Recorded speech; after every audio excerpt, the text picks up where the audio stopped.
नमस्कार दोस्तों। हम सभी के जीवन में कोई न कोई व्यक्ति ज़रूर ऐसा होता है जो हमें बहुत याद आता है, लेकिन इस समय वो इंसान हमारे पास होता ही नहीं। या तो वो हमसे दूरी बना चुका होता है, नो कॉन्टैक्ट में है, ब्लॉक कर रखा है, हमसे दूर, हमें धोखा दे के जा चुका है, किसी और के साथ है, किसी और से शादी कर ली या दुनिया छोड़ के चला गया।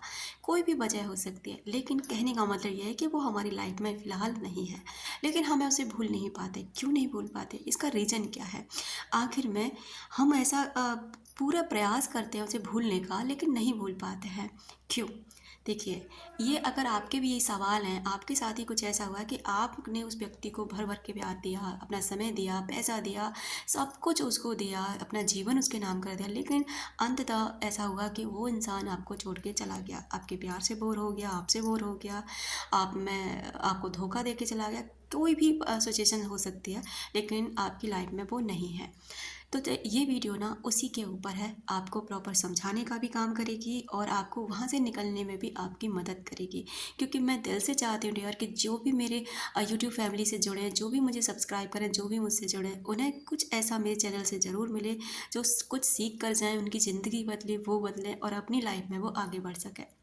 तो चलिए बात करते हैं कि आखिर में हमारे साथ ऐसा होता क्यों है।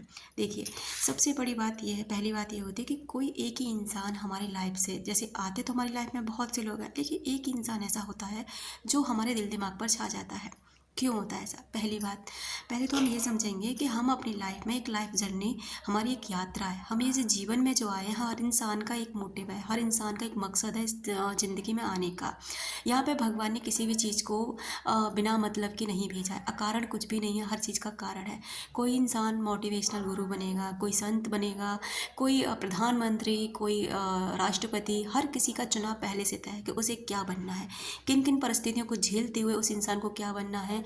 उस इंसान को दुनिया को ये मैसेज देना है, कौन कैसा व्यक्ति बनेगा, कौन अपनी लाइफ में क्या बनेगा। क्यों? क्योंकि ये सब ना आपके पहले जन्म के कर्मों के आधार से बनता है कि आपने पहले जन्म में क्या दिया, कितना दान किया, कितनी सेवा करी, कितना आपने सबको प्यार दिया, कितनी आपने केयर की, कितना सबका ख्याल रखा, कितना आप अच्छे इंसान बनकर जिए। उसका इफ़ेक्ट आपके दूसरे जन्म पर पड़ता ही पड़ता है। ये तो भाई आपके जन्म की बात। अब मान लीजिए इस जन्म में, जो आपका पिछला जन्म था, आपने किसी के साथ बहुत गलत किया। बहुत गलत मतलब उसने आपको बहुत प्यार किया और आपने उसे चीट कर दिया और आपको इसका कोई रिग्रेशन भी नहीं था और आप उसे छोड़ के आगे बढ़ गए, या आपकी डेथ हो गई या उस इंसान की डेथ हो गई। ये एक कर्मा हुआ। दूसरा, आपने उस व्यक्ति को मतलब ना रिस्पेक्ट करी, आपने उसको कोई प्यार दिया, आपने हमेशा गलत काम किए। ये सब जुड़ के ना आपका अगले जन्म का निर्धारण हो रहा है कि आपको अगले जन्म में बनना क्या है, मिलना क्या है। अब क्या होगा ना, वही व्यक्ति, जो व्यक्ति आपको पहले जन्म में मिला, उसने आपको बहुत प्यार किया, लेकिन आपने उसे प्यार नहीं दिया। अब इस जन्म में वो आपसे जुड़ेगा, उसी समय पे जुड़ेगा। और हाँ, ब्याज और लगती है ना, आपको पता है कि आप किसी को अपना पैसा देते हैं तो विद ब्याज आपको वापस मिलता है। ठीक उसी तरह आपके कर्मास भी विद ब्याज के आपके साथ में लौट के आते हैं। अब क्या होगा ना कि आप उस व्यक्ति से जुड़ेंगे, वो व्यक्ति आपसे मिलेगा। पहले वो आपको अपने प्यार में अच्छे तरह से पागल कर लेगा। अच्छे तरीके से वो व्यक्ति के प्यार में आप पड़ जाएंगे। जैसे ही उसे लगेगा यूनिवर्स को कि हाँ, अब उस स्टेज पे आप पहुंच चुके हैं कि अब आपको आपके निकलना मुश्किल है, उस व्यक्ति के मन में ऐसे विचार आने शुरू हो जाएंगे कि अब आपको उसको छोड़ देना है, क्योंकि आपका और उसका जो कर्मा का हिसाब किताब था ना, वो यहीं तक था।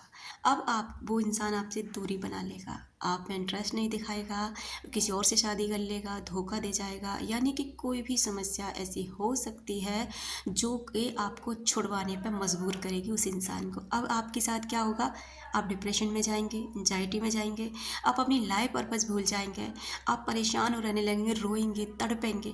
अब वही तड़प, क्योंकि ये तड़प आपने पहले उस इंसान को दी है, अब जब तक आपको उससे भी ज़्यादा तड़प नहीं हो लेगी ना, यूनिवर्स आप पर कोई भी उपकार नहीं करेंगे, कोई भी दया नहीं दिखाएंगे। लेकिन जब अगर आप अच्छे हैं, आप हृदय से अच्छे इंसान हैं और आपको भगवान पर बहुत भरोसा है, तब भगवान आपके साथ में क्या करेंगे कि आपको कुछ ऐसी चीज़ें आपके आपके सामने आने लग जाएंगी कि हाँ, ये चीज़ें ना आपको क्या करना है, यहाँ पे छोड़नी है। आपको उस व्यक्ति से माफ़ी मांगनी है, अपनी गलती का पछतावा करना है, आपको समझना है कि ये सब चीज़ें आपने की हैं, इसलिए आपको मिली हैं। दूसरी बात ये होती है कि हम किसी इंसान से जब जुड़ते हैं तो हमें होता है उनका एडिक्शन, यानी जब हम किसी से बहुत एडिक्टेड हो जाते हैं, हमें उसकी आदत लग जाती है, लत लग जाती है। जैसे कि हम अल्कोहल की हमें आदत लगती है, किसी और चीज़ की हमें आदत लगती है, स्मोकिंग की आदत लगती है, ठीक उस इंसान की भी हमें आदत लग जाती है। और जब वो इंसान हमसे दूर चला जाता है तो वो आदत, वो प्यार नहीं होता, वो एक क्रेविंग होती है कि उस समय पे हमारी उससे बात होती थी, उस समय पे वो हमसे ऐसे बात करता था, क्योंकि आपका जो माइंड है ना, उस चीज़ को आपको रिलैक्स में फ़ील कराएगा कि आप उसको ये सुन के अच्छा लगता था, क्योंकि वो आपसे कुछ ऐसे शब्द बोलता था जो आपको अच्छा फ़ील कराते थे। तो कहने का मेरा मतलब यहाँ पर इतना है दोस्तों, कि आप अपनी लाइफ के पर्पज़ को पहचानिए। अगर आपके साथ किसी व्यक्ति ने ऐसा किया है कि आपको धोखा दे के चला गया है, आप यहीं के यहीं उस व्यक्ति को माफ़ कीजिए, क्योंकि आपके ही कर्मा थे जो उस व्यक्ति से मिले।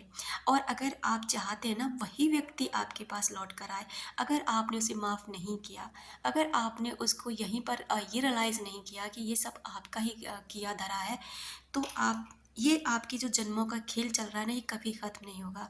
इस जन्म में कभी आप उसे धोखा देंगे, कभी वो आपको धोखा देगा, कभी वो आपको तकलीफ़ देगा, कभी आप उसको तकलीफ़ देंगे। इस चक्र से आप नहीं निकल पाएंगे, इसलिए इस चक्र को समझने की कोशिश कीजिए। अगर आपकी लाइफ में कोई भी ऐसा व्यक्ति है तो आप उस व्यक्ति को माफ़ कीजिए, फॉरगिवनेस प्रैक्टिस कीजिए। एक मेडिटेशन होता है, गाइडेड मेडिटेशन फॉरगिवनेस का, आप उसको करिए, डेली करिए। आप देखेंगे कि आपको कितना रिलैक्स फील होगा, और वही व्यक्ति जिसे आप चाहते हैं ना कि ये, इससे मेरा ये कार्मिक अकाउंट ख़त्म हो के ना ये फिर से प्यार से मेरे साथ मेरी ज़िंदगी में वापस आ जाए, तो आप इसके द्वारा उस व्यक्ति को अपनी लाइफ में ला भी सकते हैं, पूरी तरह निकाल भी सकते हैं। आप इस ट्रॉमा से बाहर भी आ सकते हैं, और आप इस ट्रॉमा को ठीक करके, हील करके आप उस व्यक्ति को फिर से पा सकते हैं। तो दोस्तों, आप अपनी गलती को मानिए, स्वीकार कीजिए। क्षमा दान सबसे बड़ा दान होता है। अगर आप उस व्यक्ति को आप क्षमा कर देते हैं ना, तो आपकी लाइफ हील हो जाती है, आप हील हो जाते हैं और सब कुछ ठीक हो जाता है।